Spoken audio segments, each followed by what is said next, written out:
माता सीता की खोज करते करते श्री राम और लक्ष्मण को प्यास लगी। भगवान राम जब तालाब से पानी लेने के लिए आगे बढ़े तब ऋषियों ने उन्हें रोक दिया और कहा कि इस तालाब से एक अछूत स्त्री जल लेकर जाती है। सभी ऋषियों ने इस तालाब का त्याग कर दिया है। यह सुनकर राम ने ऋषियों से कहा कि कोई स्त्री अछूत नहीं हो सकती है। स्त्री एक इंसान को जन्म देती है, वह किस तरह अछूत हो सकती है। यह सब कहकर भगवान राम ने शबरी की कुटिया का पता पूछा और शबरी के पास पहुंच गए। तो पेश है श्री राम और माता शबरी का अनुपम संवाद। एकटक देर तक उस सुपुरुष को निहारते रहने के बाद बुजुर्ग भीलनी के मुंह से स्वर बोल फूटे, कहो राम, शबरी की डीह ढूंढने में अधिक कष्ट तो नहीं हुआ।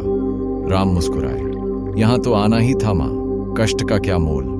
जानते हो राम, तुम्हारी प्रतीक्षा तब से कर रही हूं जब तुम जन्मे भी नहीं थे। यह भी नहीं जानती थी कि तुम कौन हो, कैसे दिखते हो, क्यों आओगे मेरे पास। बस इतना पता न था कि कोई पुरुषोत्तम आएगा जो मेरी प्रतीक्षा का अंत करेगा। राम ने कहा, तभी तो मेरे जन्म के पूर्व ही तय हो चुका था कि राम को शबरी के आश्रम में जाना है। शबरी ने कहा, एक बात बताऊं प्रभु, भक्ति के दो भाव होते हैं, पहला मरकट भाव और दूसरा मार्जार भाव। बंदर का बच्चा अपनी पूरी शक्ति लगाकर अपनी मां का पेट पकड़े रहता है ताकि गिरे ना।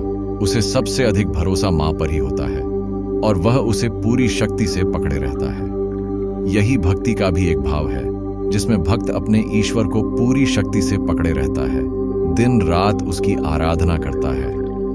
मरकट भाव। पर मैंने यह भाव नहीं अपनाया। मैं तो उस बिल्ली के बच्चे की भांति थी जो अपनी मां को पकड़ता ही नहीं बल्कि निश्चिंत बैठा रहता है कि मां है ना, वह स्वयं ही मेरी रक्षा करेगी और मां सचमुच उसे अपने मुंह में टांग कर घूमती है। मैं भी निश्चिंत थी कि तुम आओगे ही, तुम्हें क्या पकड़ना। मार्जार भाव। राम मुस्कुरा कर रह गए। भीलनी ने पुनः कहा, सोच रही हूं बुराई में भी तनिक अच्छाई छिपी होती है ना। कहां सुदूर उत्तर के तुम, कहां घोर दक्षिण में मैं। तुम प्रतिष्ठित रघुकुल के भविष्य, मैं वन की भीलनी। यदि रावण का अंत नहीं करना होता तो तुम कहां से आते। राम गंभीर हुए, कहा, भ्रम में न पड़ो मां, राम क्या रावण का वध करने आया है। रावण का वध तो लक्ष्मण अपने पैर से बाण चलाकर कर सकता है।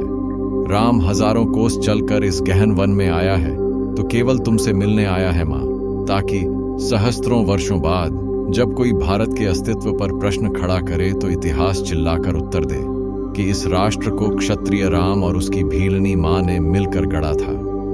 जब कोई भारत की परंपराओं पर उंगली उठाए तो काल उसका गला पकड़कर कहे कि नहीं, यह एकमात्र ऐसी सभ्यता है जहां एक राजपुत्र वन में प्रतीक्षा करती एक दरिद्र वनवासिनी से भेंट करने के लिए 14 वर्ष का वनवास स्वीकार करता है।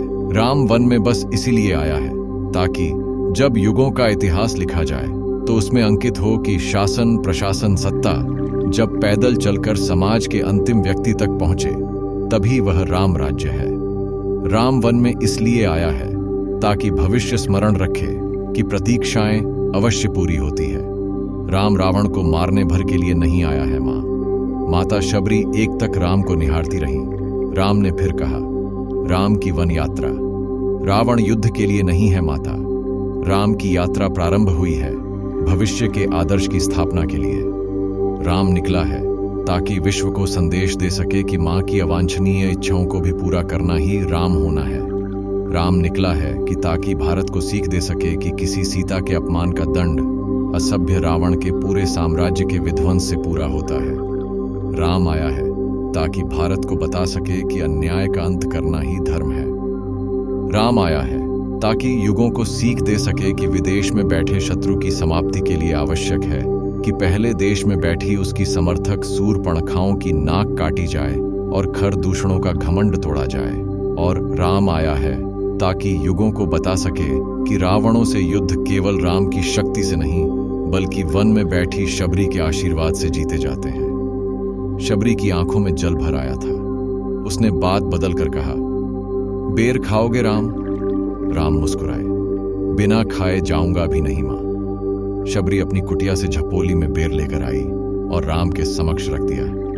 राम और लक्ष्मण खाने लगे तो कहा, बेर मीठे हैं ना प्रभु। यहां आकर मीठे और खट्टे का भेद भूल गया हूं मां। बस इतना समझ रहा हूं कि यही अमृत है। शबरी मुस्कुराई, बोली, सचमुच तुम मर्यादा पुरुषोत्तम हो राम।